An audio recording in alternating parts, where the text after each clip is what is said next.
Good evening, everyone. My name is M. Bhargav. I secured All India rank 554 in UPSC 2022 exam, and I am now in Indian Administrative Service. And I want to thank Bright Sir for helping me clear my CSAT paper this time, because I failed in CSAT consistently for more than 3 years.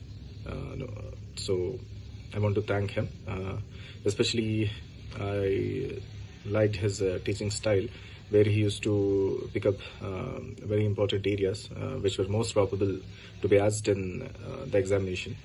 And also the test series was very handy for me, and I would like to convey my best wishes to the academy and the aspirants, and I hope the academy will keep on guiding aspirants like me. Thank you.